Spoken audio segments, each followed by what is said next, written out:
श्री शिवाय नमस्तुभ्यम। आप सभी शिव भक्तों को मेरा प्रणाम। हर हर महादेव। तो कल 27 फरवरी को है सोमवार, यानी मेरे महादेव का दिन। साथ ही है एक विशेष तिथि, और वो विशेष तिथि है सोमवार की अष्टमी का।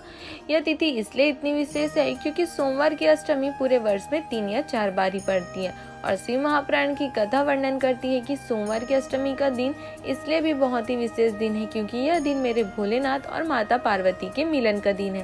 और न सिर्फ माता पार्वती बल्कि माता पार्वती के जितने भी स्वरूप है, पूरे 64 योगिनियाँ भगवान भोलेनाथ से सोमवार की अष्टमी को मिलने आती है। इसलिए शिव महापुराण की कथा इस विशेष दिन के लिए अपने जीवन से दुखों को, कष्टों को, अपनी मनोकामनाओं को पूरी करने के लिए बहुत सारे उपायों का वर्णन करती है। शिव महापुराण की कथा कहती है कि अगर आप सोमवार की अष्टमी के दिन उपायों को अपनी जिस भी मनोकामना से करते हो तो माता पार्वती के साथ साथ 64 योगिनियाँ भगवान भोलेनाथ तक आपकी कामना को पहुंचाती है। और इस विशेष दिन को भगवान भोलेनाथ के साथ साथ माता पार्वती की भी कृपा, उनका आशीर्वाद आपको प्राप्त होता है। और साथ ही शिव महापुराण की कथा कहती है कि यह निश्चित है कि भगवान भोलेनाथ आपकी सारी मनोकामनाओं को पूरी कर देते हैं। हम आप में से बहुत से ऐसे लोग हैं जो इस विशेष दिन का, सोमवार की अष्टमी का इंतजार करते हैं ताकि वो इन उपायों को करके अपने दुखों को, कष्टों को, अपनी कामना को, अपनी तकलीफ को माता पार्वती से, भगवान भोलेनाथ से कह सककर भगवान भोलेनाथ, माता पार्वती का आशीर्वाद, कृपा प्राप्त कर अपने जीवन के सारे दुख तकलीफों को दूर कर सके। तो आज की इस वीडियो में हम आपको ऐसे ही उपायों का वर्णन करेंगे जो आपको 27 फरवरी को यानी कल सोमवार की अष्टमी के दिन करना है। साथ ही आपको ये उपाय करके भी दिखाएंगे ताकि ये उपाय आप अच्छे से समझ सको और इन उपायों को आप आसानी से कर सको।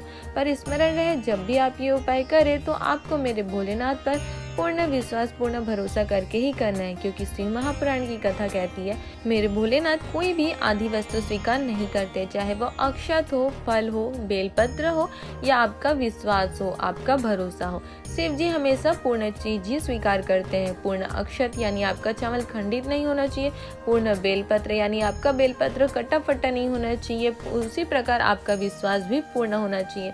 आपको महादेव की कृपा पर, महादेव की दया पर, महादेव की भक्ति पर थोड़ा भी संदेह नहीं होना चाहिए। आपके हृदय में कपट नहीं होना चाहिए। शिव महापुराण की कथा कहती है अगर आप शिव जी पर पूर्ण विश्वास करके, पूर्ण भरोसा करके अपनी पूरी समस्या, कष्ट शिव जी पर पूरी तरह समर्पित कर देते हो, कोई भी उपाय करते हो, तो यह निश्चित है कि महादेव आपको सारी समस्याओं को स्वीकार करते हैं, आपके उपायों को स्वीकार करते हैं और आपको आनंद प्रदान करते हैं। आपको आपकी सारी समस्याओं से मुक्त कर देते हैं और आपकी सारी मनोकामनाओं को पूरी कर देते हैं। तो चलिए जानते हैं कि आज के इस वीडियो में हम आपको कौन कौन से उपायों का वर्णन करेंगे। पहला उपाय गुरुजी ने, पंडित प्रदीप जी मिश्रा जी ने बताया कि शिव महापुराण की कथा कहती है जब आपको लगे कि आपके जीवन में बहुत कष्ट आ गया है, बहुत तकलीफ आ गया है, चाहे रोग का कष्ट हो, धन की कमी हो या कोई काम नहीं हो रहा हो, नौकरी नहीं लग रही हो, कोई भी कष्ट हो, आपको लगे कि बहुत कुछ भी अच्छा नहीं चल रहा है, सब उल्टा ही हो रहा है, धन आने के बजाय उल्टा जा रहा है, पैसा घर में बच ही नहीं रहा है, कर्जा बढ़ रहा हो, बहुत ही ज़्यादा कष्ट में आपका जीवन निकल रहा हो, सोमवार की पूजा कर लिया, प्रदोष का उपाय कर लिए, पशुपति व्रत भी कर लिए, फिर भी आपके कष्ट कम नहीं हुए, तो आपको यह उपाय करना है। आप वीडियो में भी देखकर उपाय को अच्छे से समझ सकते हो। सबसे पहले आपको 27 फरवरी को कल सोमवार की अष्टमी के दिन शिव जी के मंदिर एक बेलपत्र और 1 लोटा जल, लाल चंदन, पीला चंदन और शहद, इतनी ही सामग्री लेकर जाना है। अब अगर आप शिव महापुराण की कथा सुनते हैं तो आपको पता ही होगा कि बेलपत्र की जो 3 पत्तियां होती है उनमें ब्रह्मा, विष्णु, महेश विराजमान होते हैं और ऊपर की जो बीच वाली पत्ती होती है, उस बीच वाली पत्ती से लेकर नीचे की 2 पत्ती के बीच की जो डंडी होती है उसमें माता पार्वती के 64 योगिनियों के रूप में सिद्ध होकर माता पार्वती विराजमान होती है तथा नीचे की जो 2 पत्तियों के बाद की जो डंडी होती है उसमें 33 कोटि देवी देवता विराजमान होते हैं। आज के इस उपाय में आपको बेलपत्री के इन्हीं विशेष जगहों पर लाल चंदन, पीला चंदन और शहद लगाकर आपको शिव जी पर समर्पित करना है। तो सबसे पहले आपको बेलपत्री के जो ऊपर वाली, बीच वाली जो पत्ती है उसमें पीला चंदन लगाना है और फिर नीचे की जो 2 पत्तियां होती हैं उसमें आपको लाल चंदन लगाना है। फिर आपको ऊपर वाली पत्ती और नीचे वाली पत्ती के बीच की जो डंडी है, जिसमें माता पार्वती 64 योगिनियों के रूप में विराजमान होती है, वहाँ आपको शहद लगाना है। फिर आपको पीला चंदन, लाल चंदन और शहद लगाकर आपको उस बेलपत्री को शिवलिंग में माता अशोक सुंदरी के स्थान पर समर्पित करना है। बेलपत्र चढ़ाते समय आपको एक बात का ध्यान देना है कि जब आप बेलपत्री माता अशोक सुंदरी के स्थान पर चढ़ाओ तो बेलपत्री के डंडी वाला भाग का मुख जलाधारी की ओर और पत्ती वाले भाग का मुख शिवलिंग की ओर होना चाहिए। फिर आपको एक कलश जल लेना है। अपने हृदय की बात, अपनी मनोकामना, अपना कष्ट अपने भोलेनाथ से कहना है। फिर आपको किसी भी पंचाक्षर या षडाक्षर या श्री शिवाय नमस्तुभ्यम या महामृत्युंजय मंत्र या जो भी मंत्र आपके पास हो उसका जाप करते हुए आपको उस एक लोटे जल को पहले शिवलिंग पर चढ़ाना है। धीरे धीरे मंत्र जाप करते हुए आपको जल की धार शिव जी पर चढ़ाना है। फिर जब आपके कलश में थोड़ा सा जल बचे तो उस जल के धार को आपको माता अशोक सुंदरी के स्थान पर, जहाँ पर आपने बेलपत्र रखा है, उस पर समर्पित करना है। फिर जल चढ़ाने के बाद आपको भोलेनाथ से अपनी कामना कहकर उस अशोक सुंदरी के स्थान पर चढ़ाए हुए बेलपत्र को उठा लेना है और उस बेलपत्र को किसी जलाशय में या किसी पेड़ के नीचे विसर्जन कर देना है और फिर वहां भी आपको एक लोटा जल चढ़ा देना है। बस इतना ही आपको करना है। शिव महापुराण की कथा में वर्णित यह उपाय आपको सिर्फ से सोमवार की अष्टमी के दिन ही करना है। यह एक विशेष तिथि उपाय है जो आपको सिर्फ सोमवार की अष्टमी के दिन ही करना है। शिव महापुराण की कथा कहती है कि अगर आप भी भोलेनाथ पर पूर्ण विश्वास करके यह उपाय करते हो तो निश्चित ही इस सोमवार की अष्टमी को बाबा भोलेनाथ आपकी भी मनोकामना को पूर्ण कर देंगे और वो भी आपको सब दे देंगे जो आपको चाहिए। दूसरा उपाय गुरु जी ने शिव महापुराण में वर्णित विशेष उपाय 31 वाला बताए हैं। गुरु जी ने कहा कि अगर आपका भी कोई काम बहुत समय से अटका हुआ हो, नहीं हो रहा हो, कोई मनोकामना हो पूरी नहीं हो पा रही हो, नौकरी नहीं लग रही हो या कोई अन्य काम अटका हुआ हो, सबसे कह के थक गए फिर भी नहीं हो पाया, तो कल आप 27 फरवरी को सोमवार की अष्टमी को यह उपाय अवश्य कर लेना। शिव महापुराण की कथा कहती है कि कितना भी अटका हुआ काम हो, एक बार यह उपाय करने के बाद आपको दोबारा किसी और के पास उस काम को लेकर नहीं जाना पड़ेगा। महादेव सबके अटके काम बनाते हैं, आपका भी यह अटका काम शिव जी जरूर पूरा कर देंगे। यह उपाय हम आपको करके भी दिखा रहे हैं ताकि आपको यह उपाय अच्छे से समझ आ जाए, तो आप वीडियो में भी देखकर उपाय को समझ सकते हो।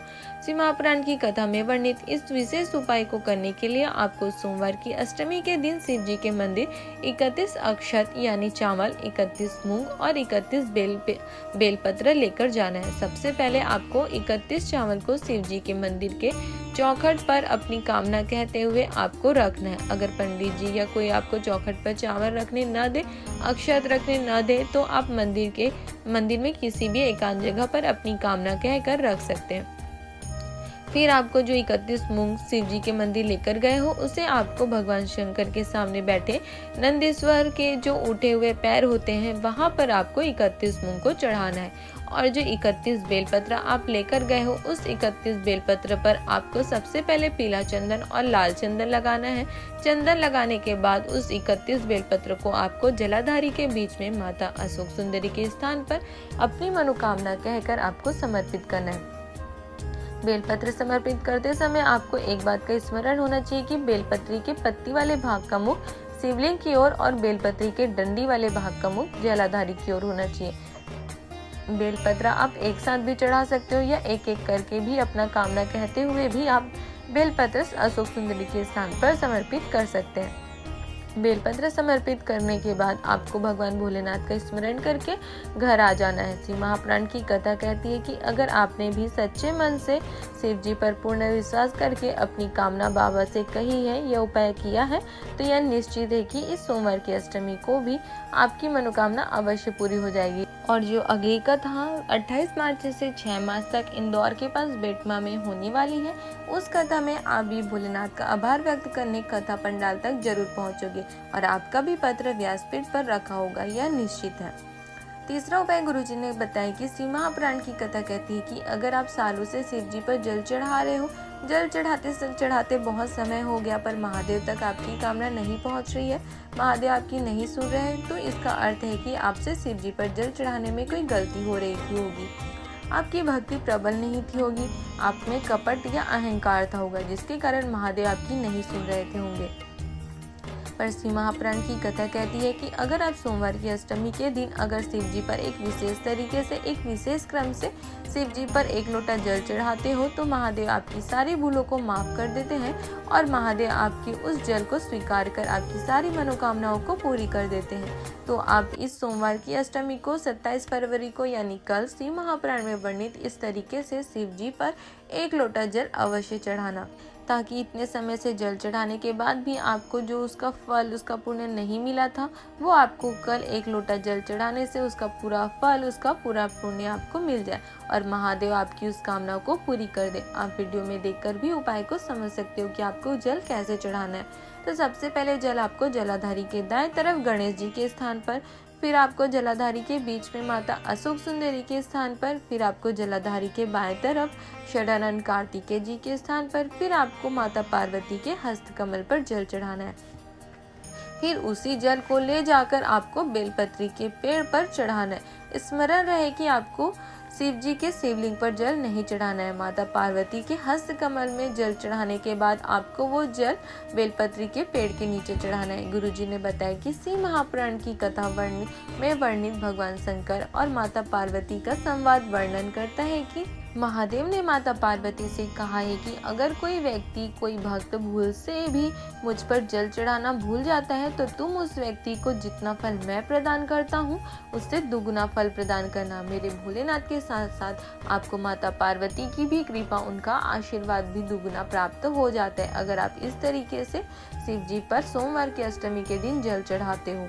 और आपकी सारी मनोकामना माता पार्वती मेरे भोलेनाथ से कहकर अवश्य पूरी करा देती है। कल सोमवार की अष्टमी को माता पार्वती और भोलेनाथ के मिलन के दिन आप इस उपाय को करके देख लेना। श्री महापुराण की कथा कहती है कि आपकी सारी मनोकामनाएं अवश्य पूरी होंगी।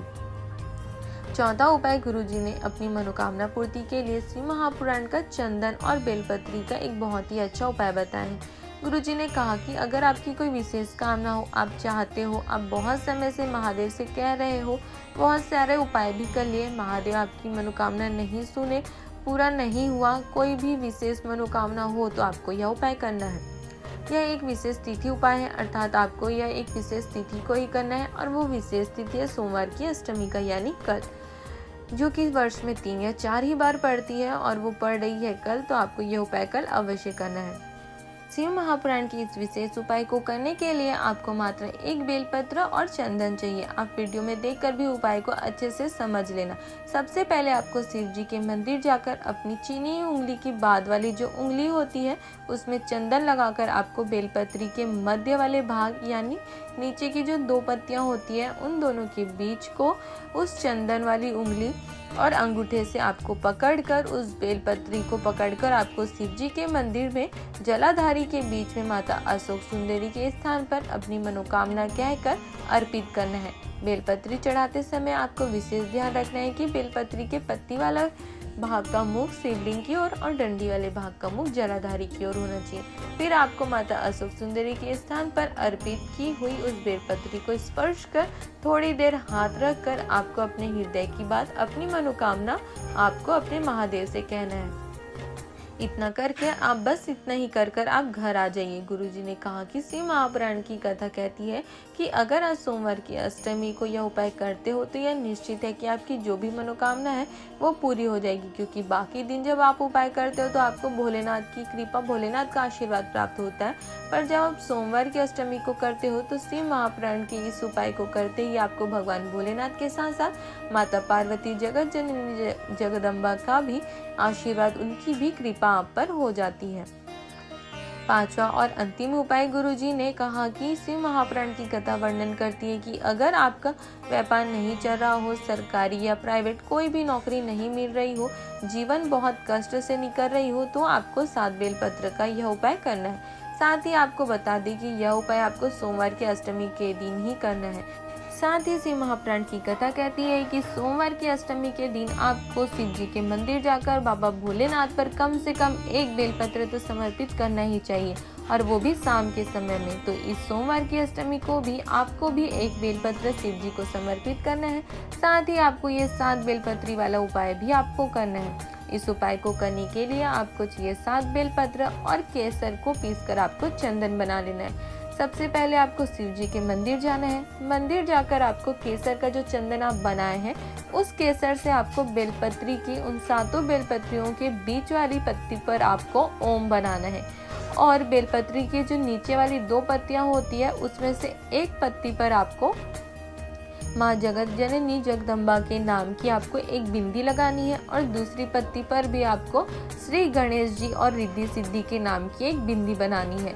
7 बेलपत्री पर आपको केसर के चंदन का बिंदी लगाना है, और फिर उसे भोलेनाथ पर अपने व्यापार, अपनी नौकरी या अपनी कामना कहकर एक एक कर समर्पित करना है। जब आप पूरा बेलपत्र शिव जी पर समर्पित कर ले तो बेलपत्र समर्पित करने के बाद आपको उस बेलपत्र को उठाकर उसे लाल वस्त्र में बांधकर, जिनका व्यापार नहीं चल रहा है, नौकरी नहीं लग रही है, घर में धन नहीं आ रहा है, उसे 2 से 3 महीने अपने घर में रख कर देखो। यह निश्चित है कि आपके घर में आपका व्यापार चलना प्रारंभ हो जाएगा, आपकी नौकरी लग जाएगी, आपके घर में धन संपदा आना शुरू हो जाएगा। शिव महापुराण की कथा वर्णन करती है कि सोमवार की अष्टमी का दिन बहुत ही विशेष है, और यह सोमवार की अष्टमी का बहुत ही विशेष उपाय है। जो भी यह उपाय करता है, माता जगत जननी उसकी सारी समस्याओं को दूर कर देती है, उसे सुख शांति धन संपदा प्रदान करती है। अगर आपका भी व्यापार न चल रहा हो, नौकरी नहीं मिल रही हो, घर में धन की कमी बनी रहती हो, या एक ही नौकरी में अगर आप नहीं टिक पा रहे हो, तो आप भी कल सोमवार की अष्टमी को यह उपाय करके अवश्य देखना। अगर भोलेनाथ की कृपा हुई तो यह निश्चित है कि आपकी भी सारी समस्याओं को भोलेनाथ इस सोमवार की अष्टमी को ही दूर कर देंगे। उनकी कृपा आप पर अवश्य होगी। हमारे शास्त्र में, हमारे तिथियों में, शिव महापुराण की कथा में सोमवार की अष्टमी का विशेष महत्व होता है, और इस विशेष दिन के लिए, इस विशेष महत्व के सोमवार की अष्टमी के लिए ये थे 5 महा उपाय। आपको आप इनमें से कोई भी एक उपाय करते हो तो भी आपको सारे उपायों का फल प्राप्त होता है, आपकी सारी समस्याओं का हल हो जाता है।